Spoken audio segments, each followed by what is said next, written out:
नमस्कार मित्रांनो, आजच्या व्हिडिओमध्ये तुम्हा सगळ्यांचं स्वागत आहे।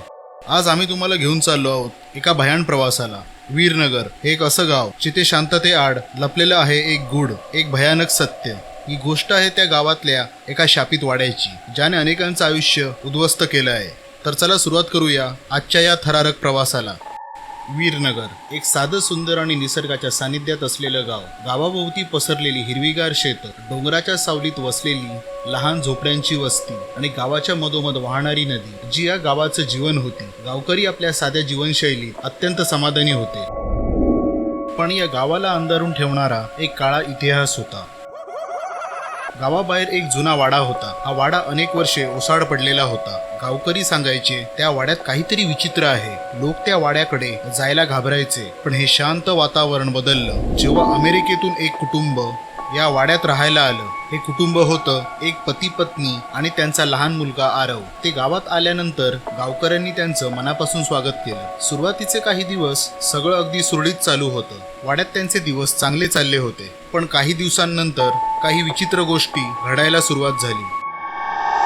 एक दिवशी अचानक आरव आजारी पडला। डॉक्टरांनी तपासलं, पण काही समजलं नाही। दिवसेंदिवस आरव कमकुवत होऊ लागला।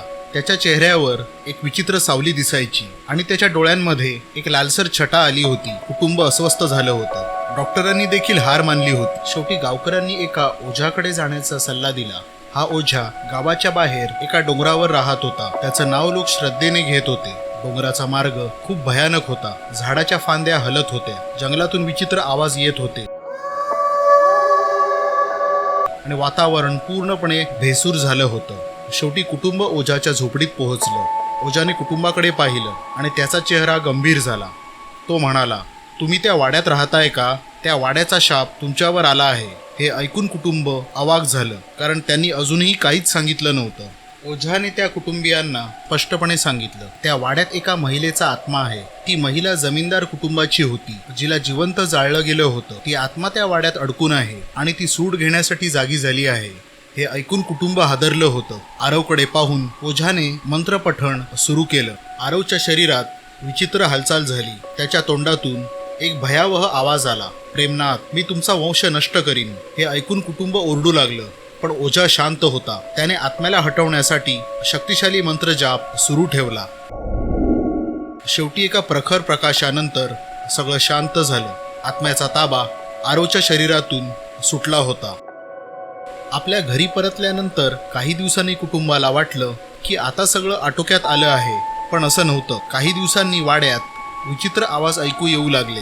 दारं आपोआप उघडायची, भिंतीवर सावल्या दिसायच्या आणि अटिकातून एका महिलेच्या ओरडण्याचा आवाज यायचा। आरवला भीतीदायक स्वप्न पडायची।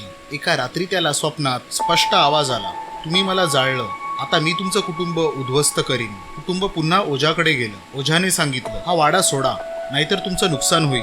पण कुटुंबाने वाडा सोडायला नकार दिला।